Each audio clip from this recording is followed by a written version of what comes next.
ቢስሚላህ አልሐምዱሊላሂ ረቢል ዓለሚን ወሰላቱ ወሰላሙ ዐላ ረሱሊላሂ ሰለላሁ ዐለይሂ ወሰለም። የተወዳጁ ተመልካቾቻችን እንደምን አላችሁ? ሳምንታችሁ ያማረ እንደነበር ባለሙሉ ተስፋዎች ነን። በሚንበር ቲቪ እየተዘጋጀ ወደ እናንተ የሚደርስላችሁ የሰሞነ ሀጅ መሰናዷችን ሰዓቱን ጠብቆ ወደ እናንተ የሚደርስላችሁ ይሆናል። ከዚህ በፊት በተለይም ከሀጅ መሰረተ ልማቶች ጋር ከታሪክ ጋር በተያያዘ ስለ ዘምዘም ውሃ በአሁኑ ደግሞ በ2026 ወይም 1447ኛው ዓመተ ሂጅራ የሀጅ ወቅት ስለሚጓዙ ተጓዦች እስካሁን ስለገቡ ስለ ኢትዮጵያውያን ተጓዦች ጭምር ኢትዮጵያም የተለያዩ ግዛቶቿን ሐረርን ጠቅሰን አባጅፋርን ጠቅሰን የተለያዩ መረጃዎችን እያሻገርን ወደ እናንተ እያደረስን እንደነበር ይታወቃል። በየቤቶቻችሁ የሀጅን ድባብ ለመፍጠር የተቻለንን እየሞከርን ነው። ባለሙሉ ተስፋዎችም ነን እነዚህ የሀጅ ድባብ ወይም ደግሞ የሀጅ ፍላጎታችሁ ከፍ እያለ እንዲሄድ እንዳደረግን። ሀሳብ አስተያየት ካላችሁ በተለያዩ የሚንበር ቲቪ የማህበራዊ ድህረ ገጽ አማራጮች ልታደርሱን ትችላላችሁ።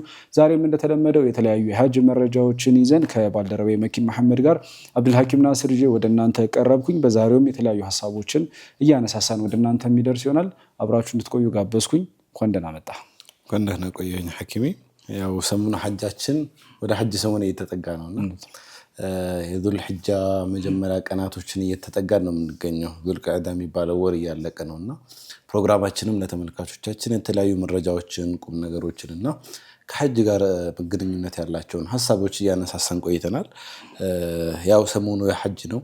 ሰሞኑ ነው መፍጠር ፍላጎታችን አይደለ? እና ኢንሻአላህ መጀመሪያ ላይ እንድናየው የፈለኩት ነገር ትንሽ የሐጅን ዋዜማ ብናየው እያልኩ ነበር። ሐጅ ያው ዙል ሒጃ 8ኛ ቀን ጀምሮ የሚከናወን ዒባዳ ነውና ከዛ በፊት እነዚህንም ቀናት ያማከሉ 10 ውድ ቀናቶች አሉና ስለነሱ ትንሽ ለተመልካቾቻችን አጽንኦት ብንሰጥና ወደ ቀጣይ ሀሳቦቻችን ብናልፍ ብዬ አስቤያለሁ። መልካም። የምሳቸው በተለይም ከሰኞ ጀምሮ እንደሚገባው ይታወቃል አይደል? የዙል ሂጃ ወር በሂጅራ አቆጣጠር የ12ኛው ወር ነው የዙል ሂጃ ወር ወይም ደግሞ የመጨረሻ ወር። ከዛ በማስከተል ሙሐረም ይገባል። አዲስ ዓመት 1448ኛው ዓመት ብለን እንሄዳለን። እንዳነሳው ከ8ኛው ቀን ጀምሮ አረፋ ክንውኖች ይፈጸማሉ። ከዛ ከ8ኛው ቀን ጀምሮ ያሉት ተግባሮችን መፈጸም ነው ሀጅ ያደረጉ ሰዎች የሚጠበቅባቸው። ከዛ ውጭ ደግሞ የሀጅ ሰሞን በተለይ ደግሞ ዙል ሂጃ ሲገባ የመጀመሪያዎቹን 10 ቀናቶች ከአረፋ ቦታ ውጭ ያሉትም ያንን የሚያከብሩበት ወይም ደግሞ የሚያስታውሱበት አላህን የሚያመልኩበት የራሳቸው ዒባዳ አይነት አለ። ልክ እንደሚሉት ነው አይደል ዑለሞች አረፋ ላይ መቆም ያልቻለ አላህ ድንበር ላይ ይቆም የሚሉት ሀሳብ አለና ከዛ ጋር በተያያዘ የተወሰኑ ሀሳቦችን እናነሳለን። የመጀመሪያዎቹ 10 ቀኖች መጾም ይበረታታል አይደል? በተለይም ደግሞ የ9ኛውን ቀን መጾም ያለፈውንም ዓመት የሚመጣውንም ዓመት ወንጀል እንደሚያስምር ይታወቃል። የሀጅ ሁሉንም በአንድነት ወይም ደግሞ እዛ ቦታውም ላይ የተገኙ አረፋ ማለት ነው እዛ ቦታውም ላይ የተገኙ ቦታውም ላይ ደግሞ ያልተገኙ ምዕመናትን በሰፊው የሚያሳትፍ የአምልኮ ጊዜ ወይም ደግሞ የኢባዳ ወቅቶች ናቸው። ከዛ ጋር በተያያዘ የተለያዩ ሀሳቦችን እናነሳለን። ረሱል ሰለላሁ ዐለይሂ ወሰለም ያው በታዋቂ በሆነ ሐዲሳቸው አለ ኢማም ቡኻሪ የዘገቡትና ማሚን አያሚን ይላሉ አልዓመሉ ሷሊሑ ፊሂና አሐቡ ኢለላህ። የትም ምንም ቀናት የሉም እዚህ ዱንያ ላይ ካሉ 365 በሉት 66 ብትሉትም በሌላም አቆጣጠር ቁጠሩት ከነዚህ ሁሉ ቀናት ከዓመቱ ቀናት በመላ አላህ ዘንድ ተወዳጅ የሆኑ ቀናት የሉም ይላሉ። ሚን هذه الايام العشر ከነዚህ አሁን እየመጡላችሁ ካሉ 10 ቀናቶች ምንም የሚበልጥ ቀናት የለም። ሰው በመገረም እንዴት እነዚህን ቀናት ብዙ አልሰማንም ሊሉ ይችላሉ ተመልካቾቻችን። ረመዳን ብዙ ነገር ሲባል ሰምተናልና ከረመዳንም ሐታ ይበልጣሉ ይላሉ ዑለሞች። አንዳንድ ዑለሞች ከረመዳን ቀኖች እነዚህ 10 እየመጡ ያሉት ከሰኞ የሚጀምሩ ቀናት ይበልጣሉ። ምንድነው የረመዳን ፈድሉ? የረመዳን ሌሎቹ ናቸው እጅግ የሚበልጡት ይላሉ። ያው ይሄንን ማዕና በሌላ ሐዲሳቸው ረሱል ሰለላሁ ዐለይሂ ወሰለም ማሚን አመሊን አስካ ዐንደላህ ብለው ይሄንን ሐሳብ ነግረዋልና በጣም እጅግ ፈድል ያለው ነገር ነው። ስለዚህ በእነዚህ 10 ቀናት የሚሰራ ዒባዳ አላህ ዘንድ እጅግ ተወዳጅ ነው ማለት ነው። ስለዚህ ጾምን ቅድም አንስተህ ነበር። ምን ዒባዳ እንስራ የሚል ጥያቄ ከተፈጠረ ሁሉንም ነገር መስራት ነው። ጾምም ደግሞ ከነዛ ዒባዳዎች መካከል አንዱ ነው ሊሆን የሚችለው። ስለዚህ እነዚህን ነገሮች ጾሙ ሳይሆን የመጣው ሐዲስ በእነዚህ ጊዜ የተሻለ ዒባዳ ስሩ ነው። ከተሻሉ ዒባዳዎች መካከል ደግሞ ጾም ፈኢነሁ ላ ኒደ ለህ አይደለ? ጾም ባለው ዒባዳ የሚደርስበት ነገር የለም ነው። ጾም ማለት ረሱል ሰለላሁ ዐለይሂ ወሰለም በሌሎች ሐዲሶች ላይ እንደሚነግሩን ጦር ሜዳ ላይ ሂደህ አንተ ጠላትህ የሆነ ነገር ሲተኩስብህም በለው ጦር ለመውጋት ሲሞክር የምትከላከልበት ጋሻ እንዳለ ሁሉ ከሳት የምትከላከልበት ጋሻ ጾም ነውና ይህ በጣም ከሚወደዱ ስራዎች መካከል እንደ መጀመሪያነት መጥቀስ እንችላለን። ያው 9ኛውንም ቀን ጠቅሰሃል። የ9ኛው ቀን የውሙ አረፋ የምንለው ያው በተለምዶ አረፋ ይባላል አይደል? የኢዱ ቀን እኛ ሀገር ላይ ያው ግን አረፋ የሚባለው የኢዱ ቀን ሳይሆን ከኢዱ ቀን አንድ ቀን ቀደም ብሎ ያለው የዋዜማውን ዕለት ለማለት ነው። እና በዚህ በዋዜማ ዕለት መጾም አንድ ቀን ብቻ መጾም ያለፈውንም ዓመት የሚመጣውንም ዓመት የ2 ዓመት ወንጀል ያስምርልሃል ይላል። ያው ከባኢሮች ግን ከተጠነቀቁ ነው ምናምን የሚሉት ዑለሞች ቢኖሩም ግን የ2 ዓመት ወንጀል እንደ ቀልድ በአንድ ቀን መማር ማለት ቀላል ነገር አይደለም። ምንም ይሁን የሰው ልጅ ያለበት ሁኔታ በቻለው መጠን ይህን ቀን ስፔሻሊ ማሳለፍ የለበትም። ይህን ቀን ብቻ ራሱ ሳይሆን ሙሉ 10ሩን ቀን ቢጾም እኔ ተመራጭ ነው ብዬ አስባለሁ። ኸይረ ስራ ስለሆነ ማለት ነው። መኪን ከዛ በተጨማሪ ደግሞ ከአምልኮ ጋር ተያያዘም ሆኖ እንደ ባህልም ደግሞ ወደ ኢትዮጵያ ስናመጣው በተለይም ይሄ የአረፋ ቀን የምንለው 9ኛውን የዙል ሂጃ ቀን የሴቶች አረፋ በሚል በሀገራችን የተለያዩ አካባቢዎች በተለየ ድባብ በተለይም ደግሞ ሴቶች ተሰባስበው ማህበራዊ አንድነታቸውን በጠበቀ የሚማሩም እንዳሉ ሁሉ ማለት ነው የተለያዩ አያርዱም። ያው ክትፎች ምናምን እንደዚህ ነገር ይጠነቀቃሉ። ከዛ ውጭ ግን ጎመን፣ አይብ ምናምን በተለይ ደግሞ የደቡቡ ኢትዮጵያና መሰል አካባቢዎች ላይ ያሉት በብዛት ባህል አድርገውት የሴቶች አረፋ ቀን ብለው በነጋታው ሁሉም ተሰብስቦ የሚያከብረው ነው። ከዛ ውጭ ግን ቀድመው አንድ ቀን ቀደም ብለው የጎመን ክትፎ የሚሉ ይችላል የተለያዩ ምግቦችን እየተሰራ የሚያከብሩበትም ሂደት አለ።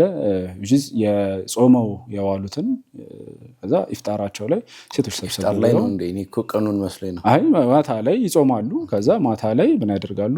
ስለ ጾም ስላለፈው ዓመትና ስለሚቀጥለው ዓመት ያው ፈዳይል አንስተን ቀኑን ብሉ ማለት ምንድነው ይጾሙና ከዛ ከመግሪብ በኋላ ያለውን ሰብሰብ ብለው አባቶችም ለነሱ የዛን ቀን በተለየ ሁኔታ ብዙ ጊዜ ያው የሚታወቀው አረፋ ከእርድ ጋር አይደል የሚታወቀው ኡድሂያ ይታረዳል። ከዛ ደግሞ የተለያዩ ሰዎች ቅርጫ ገብተው ከሰላት መልስ ነው የሚታረደው።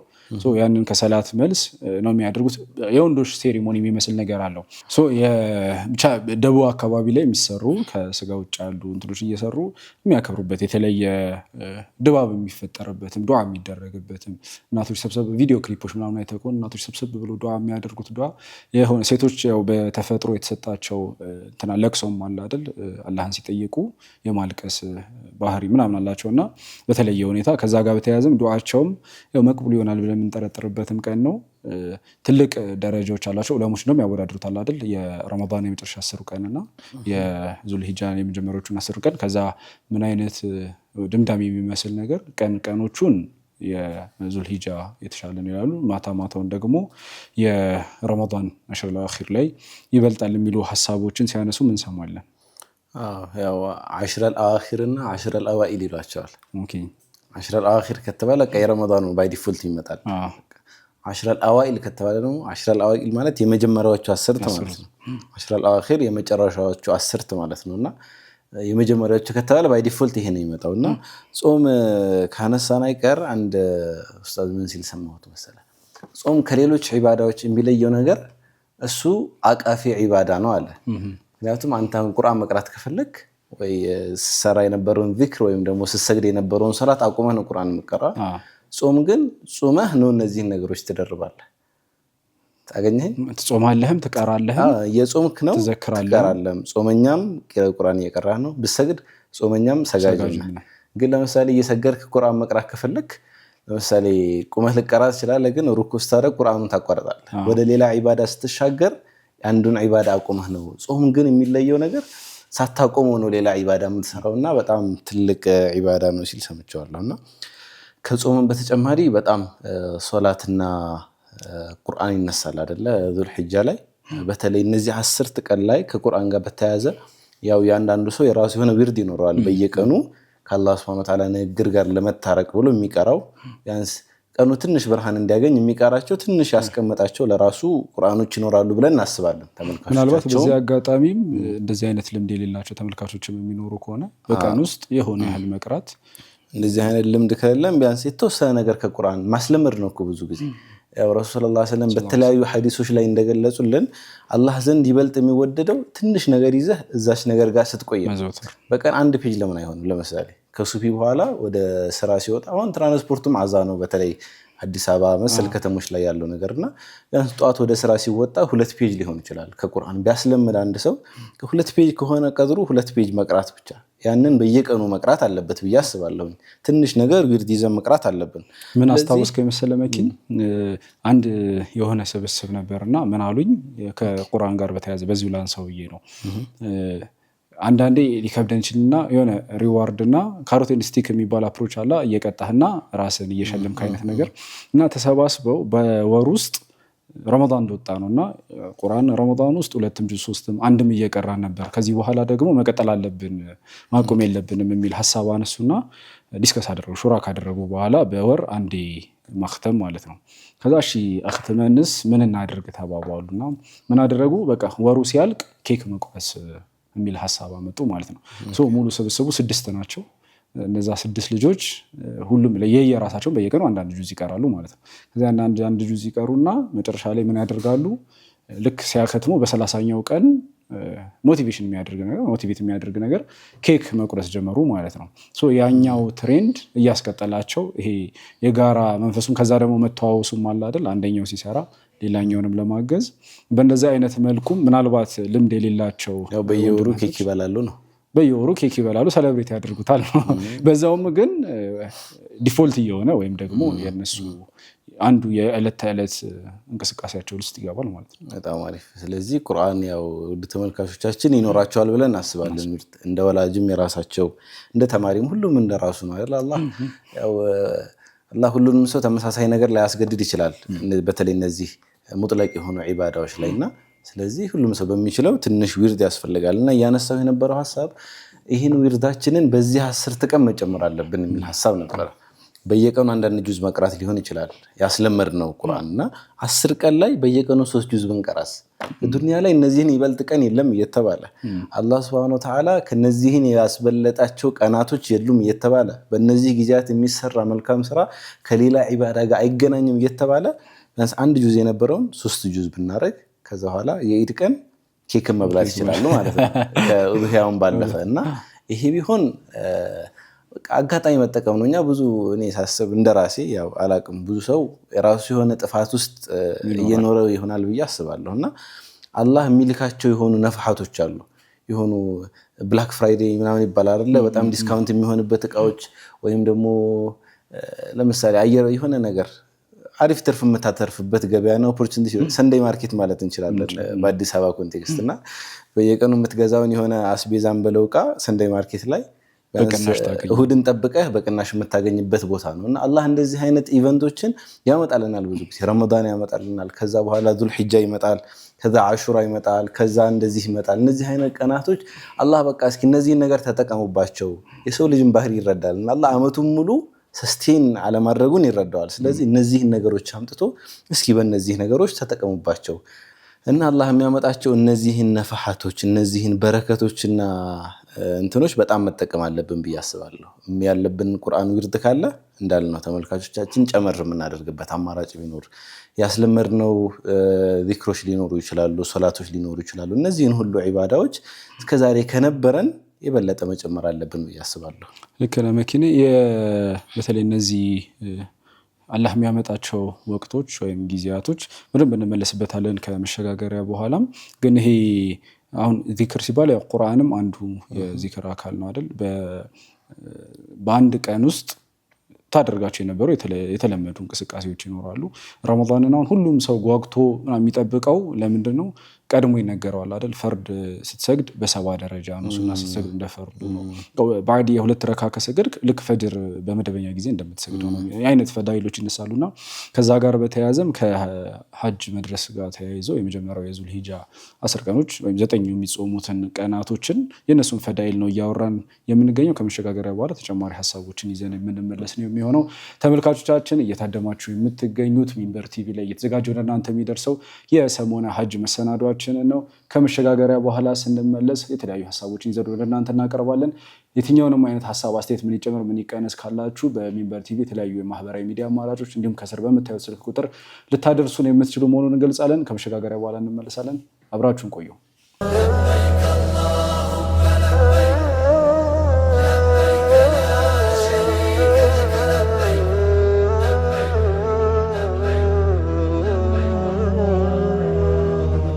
የተወዳጅ ተመልካቾቻችን ተመልሰን ተገናኘን። የምንገኘው ሚንበር ቲቪ ላይ ነው። ሰሞኑን ሀጅ መሰናዷችን ነው። የሀጅን መዳረስን አስመልክቶ የተለያዩ መረጃዎችን ወደ እናንተ እያደረስን የምንቆይበት መሰናዷችን ነው።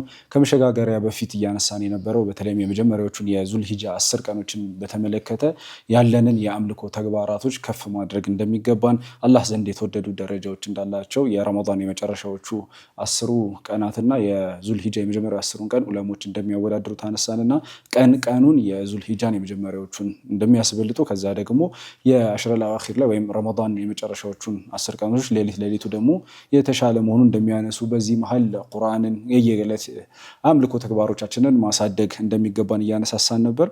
ቅድም ስለ ኢቨንቶች ስታነሳ ወይም ደግሞ አላህ ሱብሓነሁ ወተዓላ ስለሚልካቸው የሰው ልጅ ራሱን በዳይና አላዋቂ መሆኑን በተለያየ መልኩ አይደል ቁርአንም ሐዲስም እንደዚህ እንትን ይሉናል ያስታውሱናልና ሁሌ ትረሳለህ ከዛ አንዳንዴ የሚገረድብህ ወቅት አለ አይደል? የሆነ ሰሞን ታደርገው የነበረ ለምሳሌ የሆኑ ሰዎች የሌሊት ሰላት ላይ በጣም ጎበዝ ይሆኑና ከዛ የሆነ ሰዓት ይጠፋባቸዋል። እንደሚሰገዱላ ሊረሱት ይችላሉ። ጀስት ፈጅር ይነሳሉ፣ ማታ ይተኛሉ። እንደዚህ አይነት ነገርና ያንን የሆነ ሰው አላህ ሱብሓነሁ ወተዓላ በሆነ መንገድ ልኮለት ሊያስታውሰው ይችላል። ወይም ደግሞ ቁርአን ጋር ጭራሽ ተረሳስቶ ሊሆን ይችላል። አላህ ይጠብቀና ማለት ነው። የተለያዩ እንትኖች ልንዘነጋ እንችላለን። ይሄ ሰውኛ ባህሪ ነው። ከዛ አላህ ሱብሓነሁ ወተዓላ ሁሌ ሪማይንድ ያደርገናል እየመጣ ምናምንና ይሄ በተለይ ከጊዜያት ጋር አሁን ረመዳን ከወጣ ከ2 ወር ከ10 ቀን በኋላ ነው አይደል የአረፋ ቀን የሚሆነው። ግን በ2 ወሩ 10 የምናስታውስበት አላህን የምናስታውስበት ከዛ ደግሞ ራሱ አላህ አስታውሱኝ ያስታውሳቸዋል ይላል። ዩኒቨርስ አስገኝ የሆነው አላህ ራሱ የሚያስታውስበት እኛን ማለት ነው። እሱን ባስታወስን ቁጥር የሚሆንበት ጊዜ አለ። ከዛ እሱ ዙልሂጃ ከወጣ በኋላ ሙሐረም ይመጣል፣ አሹራ ይመጣል። ሙሳ ዓለይሂ ሰላም አላህ ሱብሓነሁ ወተዓላ አይደል ከፊርዓውን ነፃ ያወጣበት ጊዜ ይመጣል። አንተ ምን አይነት ነፃ መውጣት የምትፈልገው ነገር አለ? ወንጀል ያለህ ወይ? ከዛ ነፃ መውጣት የምትፈልገው በተጨማሪ ደግሞ ምን ይሄ የዱንያ ጭንቀት ነው ወይ? ከአላህ ተራርቀህ ነበር ወደ አላህ መቅረብ ነው ወይ? የራስ አንተ ልትወጣበት የምትችለው ነገር ምንድን ነው የሚለውን ያመጣል።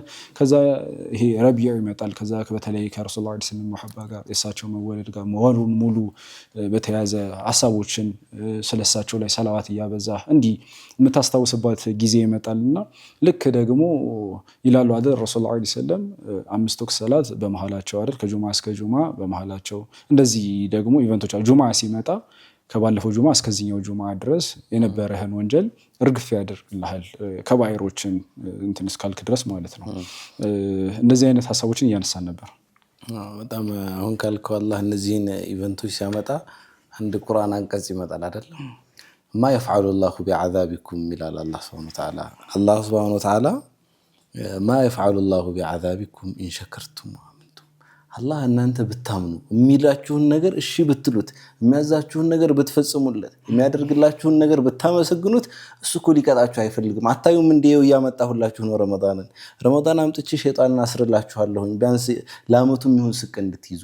ዙልሂጃ አመጣሁላችሁ፣ ሐጅ አመጣሁላችሁ፣ የእድሜ ሙሉ ወንጀል የሚምር እንትን አመጣሁላችሁ። እነዚህን ሁሉ ነገር እያደረግኩላችሁ እኔ እናንተን ከመቅጣት ግድ ያለኝ ይመስላችኋል እንዴ? አላህ እና እኛን መቅጣት አይደለም የሚፈልገውና በጣም ከዙልሂጃ ጋር የሚገናኝ ሀሳብ የተውበት ሀሳብ ይመስለኛል። ወደ አላህ የመመለስ አላህ እነዚህን ነገሮች ወደኛ ሲያመጣ እኛ ደግሞ እነዚህን ነገር የመቀበል በቃ አላህ ሱብሓነሁ ወተዓላ ቢያንስ ይሄን ኦፖርቹኒቲ አምጥተህልናል፣ አድርሰህልናል፣ ከዛ ይሄን ነገር ተቀብለናል። ስለዚህ የሆነ ነገር ማስተካከል አለብን ማለት ነው። የሆኑ ጥፋቶቻችንን ማመን አለብን ማለት ነው። ወደ አላህ የሆኑ እጆችን መዘርጋት አለብን፣ ልባችንን መክፈት አለብን ወደ አላህ ሱብሓነሁ ወተዓላ እና ወደ አላህ በሙሉ ልብ በተሰበረ ልብ መመለስ የዚህ ዋነኛ ስራ ቢሆን ራሱ እኔ እንትን አይለኝም። ስለ ወደ አላህ መመለስ ካተረፈን ከነዚህ 10 ቀናት ሁሉንም ነገር አትርፈናል ብዬ አስባለሁ። ወንጀሎቻችን እሱ ፊት ሆነን ካነበነብን፣ በነዛ ነገሮች ጸጸታችንን ከገለጽን፣ ወደ እነዛ ወንጀሎች እንደማንመለስ ለራሳችን ቃል ከገባን፣ ከዛ በኋላ መልካም ስራ ካስከተልን የዚህ አመቱን በስኬት አጠናቀናል። እንደምናውቀው ዙልሂጃ ማለት በሂጅራ አቆጣጠር 12ኛው ወር ነው። የአመቱ የመጨረሻ ወር ነው። የአመታችንን መዝገብ በዚህ ምንዘጋ ከሆነ በቃ ፈቀድ ፋዘ ፈውዘን ዐዚማ ነው። ስለዚህ ወደ አላህ የመመለስን ነገር በዚህ ወር በዚህ 10 ቀን የምናሳካ ከሆነ ትልቅ ነገር ነው። ደግሞ የሰው ልጅ ወንጀሉንም አላህ ሱብሓነሁ ወተዓላ ያውቃል። አላህ ሰው ልጅ ከተውበትም በኋላ እንደምንመለስም ወደ ወንጀሉ ያውቃል። እና በጣም የሚገርመኝ ረሱል ሰለላሁ ዐለይሂ ወሰለም አንድ ሐዲስ አላቸው አይደለ?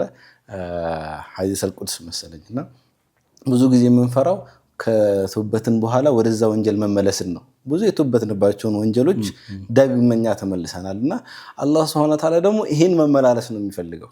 አላህ ይሄንን ወደሱ ዳግመኛም የመመለስን ነገር የሸይጣንን ተስፋ የማስቆረጥ ሴራን የመስበርን ነው አላህ Subhanahu Wa Ta'ala ይፈልገው። ሸይጣን አንተ ባለፈውም አላቀህም እንዴ ይላል። በቃ አላቀህም ወደ አላህ ምናምን መተህ እንደዛ ብለህ ተመለስ አላቀህም እንዴ። ትልቁም ችግር ደግሞ ይሄ ነው አይደል? ልክ ፈጅር ሲያመልጠው ሰው ዙሁርን ላለመስገድ ይታገላል። በጣም ስለዚህ አንተ ባለፈው ተውበት እንደዚህ ደገመ ተመለስክ አይደል? አሁንም ብትተውበት እኮ ያው ትመለሳለህ አይነት ነገር ኦኬ ሎጂካል ነው። እንዲህ ሐሳብ ብለን እንድናስብ ያደርገናል። ስለዚህ አላህ ግን በቃ ተውበቱ ደግመኛ ወደኔ ሲመጣ ዓሊመ ዓብዲ ይላል አላህ Subhanahu Wa Ta'ala። ባሪያው እኮ አወቀ፣ ቅጣት ወንጀል እንደሰራ አወቀ፣ በወንጀል የሚቀጣ አምላክ እንዳለው አወቀ፣ ከዛ በኋላ የሚምርም አምላክ እንዳለው አወቀና ወደኔ ተመለሰ። ከዛ በኋላ እንደዚህ ሲመላለስ አላህ ምሬለታለሁ ይሄ ባሪያ እስከተመላለሰ ድረስ ወደኔ ምንም ተስፋ እስካልቆረጠ ድረስ በእኔ እዝነት የፈለገ ያህል ቢመላለስ እዛ ወንጀል ላይ የፈለገ ያህል ከተውበት በኋላ ታጥቦ ጭቃ ቢሆን ይሄ ሰው ምሬለታለሁ አላህ Subhanahu Wa Ta'ala ብሎ መላእክቶቹን እንዲመሰክሩ ያደርጋልና ይህ የመቶበት እድል አላህ Subhanahu Wa Ta'ala የሚሰጠን ትልቅ እድል ነው ብዬ አስባለሁ። በተለይ በእነዚህ ቀናት ብንጠቀመው በጣም ትርፋማ እንሆናለን ብዬ አስባለሁ። ያ ረሱላህ ሰለላሁ ዐለይሂ ወሰለም እንደሚሉት አይደል እናንተ ወንጀል የማትሰሩ ብትሆኑ ኖሮ አላህ አጥፍቷችሁ ሌሎች ሰዎችን ያመጣሉ ወይም ደግሞ ወንጀል ሰርተው ምህረትን የሚለምኑ ወይም ምህረትን የሚሰጣቸው ከማ ቃል ረሱላህ ሰለላሁ ዐለይሂ ወሰለም አይነት ሐዲስ አላቸውና በጣም እንትን ስላለኝ ነው በተለይ ይሄ አላህ Subhanahu Wa Ta'ala እናንተን ሊቀጣ አይፈልግም። ከዛ ደግሞ ረሱል ሰለላሁ ዐለይሂ ወሰለም ይላሉ አይደል መልእክተኞችን ለሁሉም አስጠንቃቂዎችን ይልካል። መልእክቱን የኛ የማየት ያለ ማየት ጉዳይ ነው የሚሆነው። ጓደኛም ሊሆን ይችላል፣ እንደዚህ ጊዜዎቹን ጠብቀው የሚመጡ ኢቨንትስ ሊሆን ይችላሉ፣ ወይም ደግሞ በተለያየ ወቅት ድንገት ስታልፍ የምትሰማው ተባራሪ ወሬ ሊሆን ይችላል፣ ወይ ልብህ ላይ ደግሞ አላህ የሚጥልብህ ወይ ደግሞ የሆነ አስፈሪ ህመም ሊሆን ይችላል። የተለያዩ ምልክቶች አሉ ወደ አላህ እንድንመለስ የሚያደርገን ማለት ነው። አላህ መተው ይችላል አይደል? ትቶክ ምንም የምታመጣው ነገር አይኖርም፣ ግን ራሱ ያስታውሳል። ምክንያቱም እኛን ከመቅጣት ጋር ምንም የሚያይዘው ነገር የለምና በተለይ ደግሞ አሁን ከማስታወስ ጋር በተያያዘ የጓደኛን ሀሳብ ማንሳት ምን ነው ከሌን ጓደኛ አድርጌ ባላያስኩበት የምትልበት ቀን ይመጣል አይደል? ሊያስታውሱን የሚችሉ ሰዎችን ጓደኛ ማድረግ መቻል። አሁን እኮ የዙልሂጃ የመጀመሪያዎቹ ቀናት ናቸው ብንጾም እኮ ምናምን የሚል ጓደኛ ያለ ከዛ ደግሞ ጭራሽ እንዳታስታውሰው ትዝ የማይልህ የለም ሌሎች ነገሮች ላይ ቢዚ የሚያደርግህ አይነት ጓደኛ የምትይዝበትን ጊዜ ይኖራል። መምረጥ ነው ማለት ነው። ህይወት ባላንስ እያደረግክ ነው የምትሄደው አይደል? ከዛ ባላንስ እንድታረግ ከሚያግዙ ነገሮች አንዱ የጓደኛን መምረጥ ነው። ከዛ በተጨማሪ ደግሞ ምን አይነት ሐሳብ እያሰብኩ ነበር በተለይ ፈቀድ ፋዘ ፈውዘን ዐዚማ ስትል በእርግጥም አገኘ አይደል ትልቅን የሆነ ደስታን ትልቅን የሆነ እድያን አገኘ የሚለውን የቁርአን አሁን ሁሉም ስራ የሚሰራው ጾመም የምትጾመው ሰደቃ ሐጅ የሚደረገው ምናምን ሊወጅህላ ነው ለአላህ ተብሎ ነው አይደል? የአላህን ሪዳ ደስታን ውዴታን ለማግኘት ነው የምትሰራውና ከዛ በዚህ በ10 ቀናት ብንሰራ ብዬ ምን አሰብኩኝ አሁን ይሄንን የአላህን ውዴታ እንደምታገኝለት ቀጥታ አላህ ራሱ ቃል ይገባል ወይጤሙነ ጣዓመ ዐላ ሑቢሂ ሚስኪን ወየቲም የሚለው ማለት ነው። ምግብን ያበላሉ አይደል? ከዛ ለየቲሞች ምናምን ከዛ አላህ Subhanahu Wa Ta'ala ቀጥታ አይደል ተቋው ላለኩም ተተቁን ነው የሚለው ጾምን ማለት ነው። ተቋዋ ደግሞ ፍላጎቱ ምንድነው? ያላህን ውዴታ ማግኘት ነው አልቲሜት ጎልና በእነዚህ ተግባራቶች ደግሞ ሰዎችን በመመገብ ሰደቃ በማውጣት ደግሞ የአላህ Subhanahu Wa Ta'ala ፊት ታገኛላችሁ ነው ወይም ያላህን ውዴታ ታገኛላችሁ ቀጥታ ማለት ነው። ሌላ ብንሰራ የሚወደድ ነገር ሰደቃ ማውጣት ሰዎችን ማብላት። ሌላም ሐዲስ አለ አይደል? ሰዎች ተኝተው ሳለ እናንተ ስገዱ አይደል? ሰላምታን አብዙ፣ እንዲሁም ደግሞ ሰዎችን ምግብ አብሉ፣ እዛ በሰላም ጀነትን ትገባላችሁ የሚሉበት ሐዲስ አለና ከዚህ 10 ቀን ሌላ ማድረግ ቁርአንን አነሳን፣ ከዛ ጾመን አነሳን፣ ዚክሮችን አነሳን። ተጨማሪ ደግሞ ያላህን ውዴታ ያላህን ቅርበት የምንፈልግ ሰዎች ምናልባት እዚሁ ሆነን ተጨማሪ እንትን አረፋ ራሱ ያግዛል አይደል? ኡዱሂያ ያርደ 1/3ኛውን የምትሰጥበት አማራጭ ከዛ ያላቸው ደግሞ ባላቸው አቅም የሚያርዱበት እንትን ነው። ከዛ ሁሌም ደግሞ 1/3ኛ እየሰጠህ ነው የምትሄደው እንትን የምትለው። ከዛ የዘካ ኮንሰፕት አለ። ኢስላም በራሱ መስጠትን ያበረታታል። ከዛ በተጨማሪ ደግሞ ከመስጠትም ባለፈ ደግሞ ሐጅ ራሱ ሲመጣ ደግሞ ስፔሻሊ ከመስጠት ጋርም እንደዚሁ ያለው ቁርኝነት አለና እነዚህን ቀሪዎቹን ወይም ደግሞ የፊታችን ሰኞ ጀምሮ የሚመጡትን 9 ቀናት ካለን ላይ በመስጠት የተቸገሩትን በማሰብ ዘካ፣ ሰደቃ እንዲህ የመሳሰሉትን ነገሮች ዘካው በብዛት እኛ ጋር የተለመደው ረመዳን ላይ ነው። ግን ያላወጡ ካሉ በእነዚህ 9 ቀናቶችም ማውጣት ቢችሉ የተወደደ ቀን ነው። ምንዳው ከፍ ይላቸዋል። ለእያንዳንዱ ስራ በ10 እንደሚባዛ ይታወቃል አይደል? አንድ ነገር ስትሰጥ 10 ነው ሪተርኑ። ከዛ ደግሞ አላህ ሱብሓነሁ ወተዓላ እንደንያ አይተው ሊጨምርልህ ይችላል። ቸር ጌታ ነው እና እነዚህ ነገሮችም ለማስታወስ ወደድኩ። ያው ሰሞኑም ሐጅ ነው። ስለዚህ ዙል ሒጃም እየገባ ነውና ሚንበር ቲቪም የተለያዩ ፕሮግራሞች እያስተላለፈ እንደሆነ እናውቃለንና ስለዚህ እኛም ከፕሮግራማችንም ከሐጅ ጋር የተያዘ ስለሆነ በተለይ እነዚህን ቀናት አለማስታወስ ንፉግነት ስለሚሆን ሐታ ረሱል ሰለላሁ ዐለይሂ ወሰለም መጀመሪያ ያነሳነው ሐዲስ ላይ እነዚህ ቀናቶች የዱንያ ቤስት ቀናቶች ናቸው ካሉ በኋላ በእነዚህ ቀናት የሚሰሩ ስራዎች አላህ ዘንድ ይበልጥ ተወዳጅ ናቸው ሲሉ ይጠይቋቸዋል አይደለ? ወለል ጂሃድ ፊ ሰቢልላህ ይሏቸዋል እኮ ሰሃቦች። ረሱል ሰለም ከነዚህ ቀናት ከሚሰሩ 2 ረክዓ ሶላቶች ከቁርአንና ከምናምን ጂሃድ አይበልጥም እንደ ይሏቸዋል። ረሱል ሰለም አይበልጥም ይሏቸዋል። ጂሃድ አንድ ሰው ተዋጋ በእስልምና በቃ ሐቡል አዕመሊ ኢለላህ ሆነ ሲባል ጂሃድ ይጠቀሳል መቼም ቢሆን አይደለ? በአላህ ዘንድ የሚወደድ አላህ ዘንድ በጣም የሚወደድ ስራ ነው። ነፍስህን፣ ገንዘብህን፣ ጊዜህን፣ ጉልበትህን ለአላህ ሰጥተህ ወደ አላህ ለመሄድ ብለህ የምትሄደው ስራ ነውና ከዚህ ስራ ይበልጣል እንዴ ያሏቸው ሰሃቦቹ። ይሄ ጂሃድ ራሱ አይበልጠውም እንዴ ሲሏቸው ወለል ጂሃድ አሉ። ጂሃድ ራሱ ከነዚህ ቀኖች ከሚሰሩ ስራዎች አይስተካከልም። ማን ሲቀራል ኤክሴፕሽን አወጡ አንድ ሰው። የኤክሴፕሽኑን ትልቅነት ስናቅ የነዚህን ቀናት ትልቅነት እናውቃለን። ማን ነው ከነዚህ ቀናት ከሚሰሩ ዒባዳዎች የተሻለ ስራ ማን ነው ሲባል ኢላ ረጁሉን ኸረጀ ቢማሊሂ ሰውየው ገንዘቡንም ምኑንም ይዞ ወጥቶ ገንዘቡንም ከስሮ ነፍሱንም ከስሮ ሳይሆን ሸሂድ ሆኖ የተመለሰ ሰው ኢላ ረጁሉን ኸረጀ ቢነፍሲሂ ወማሊሂ ፈለም የርጅዕ ሚን ዛሊከ ቢሸይእ ሂዷል። በነፍሱም ገንዘቡንም ኢንቨስት አድርጎ ምናምን ሂዷል። ብሩንም አውጥቷል፣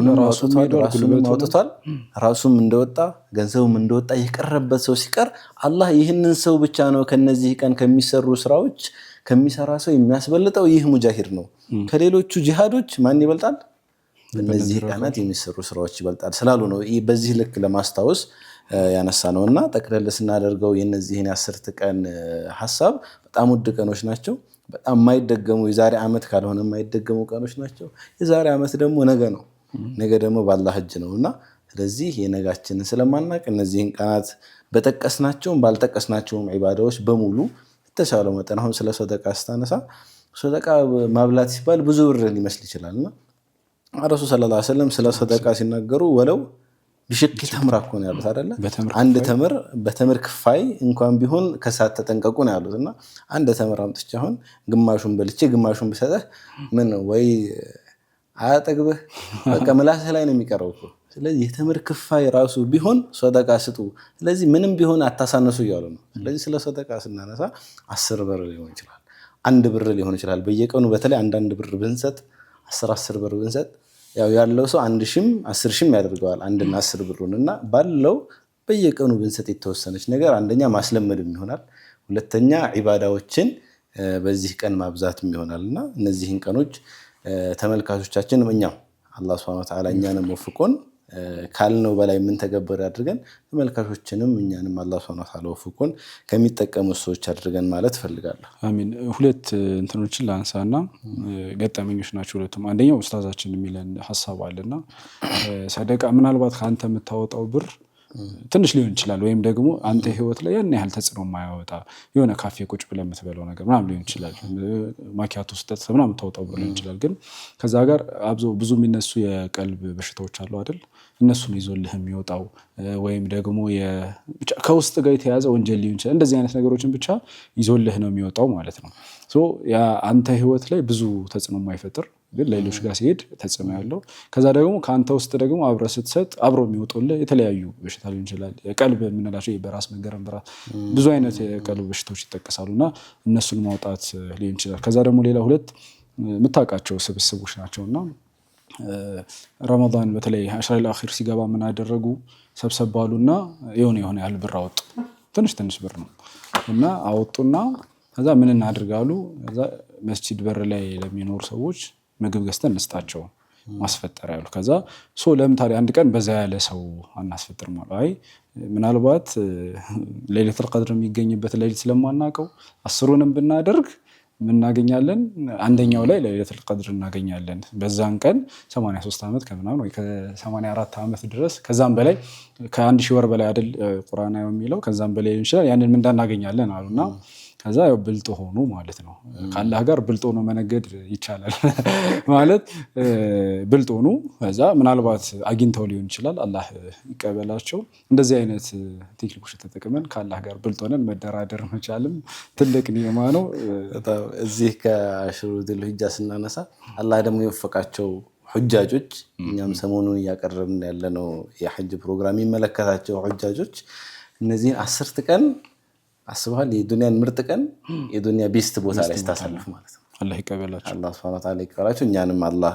ከሚወፍቃቸው አድርጎ እዛ ቦታ ይወሰደን ስለዚህ እዛ ቦታ ላይ ለምሳሌ ጧፍ ስታረግ በእነዚህ 10 ቀን ዑምራ ስታረግ አረፋ ላይ ስትቆም ኢማጂን አረፋ ላይ መሆኑ እኮ ይሄ ዘቢስት ቀንነት እኮ እንትን አይተና በዚህ ልክ የታደሉ ሁጃጆች አሉ ስለዚህ አላህ Subhanahu Wa Ta'ala ይህንን ድል ወፍቋቸው የሄዱትን ሁጃጆች የሚቀበላቸው እኛንም አላህ ይወፍቀን እዛ ቦታ ለመቆም በዛሬው ዕለት እነዚህን ሐሳቦች ካነሳሳን ያው ሰዓትም ስለገደበን ኢንሻአላህ እዚህ ላይ ለማቆም እንገደዳለን ከወንድሜ አብዱል ሐኪም ናስር ጋር ወደ እናንተ ፕሮግራሙን ስመራ የነበረው መኪን መሐመድ ነኝ ሰሞኑ ሐጅን ወደ እናንተ ያቀረበን የሐጅ ድባብ ቤታችሁ ውስጥ እንዲገባ ያደረገን ለማድረግ እየሞከረን እንገኛለን የዛሬውን ክፍል እዚህ ላይ ለማጠናቀቅ ተገደናል በቀጣይ ክፍሎች ሰሞኑ ሐጅ ይቀጥላል የተለያዩ መረጃዎች ጠቃሚ ሐሳቦች ወደ እናንተ ይተላለፋሉ ይሄ የዛሬውን ፕሮግራም ከወንድሜ አብዱል ሐኪም ናስር ጋር በመሆን እኔ መኪን መሐመድ ወደ እናንተ ስናደርስ ቆይተናል በሌሎች ፕሮግራሞች ወደ እናንተ መለሳችን አይቀርም ሰሞኑ ሐጅ ይቀጥላል የተለያዩ መረጃዎችና ሐሳቦችን ወደ እናንተ ምናደርስ ይሆናል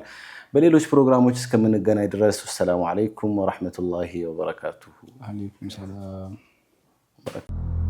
لبيك الله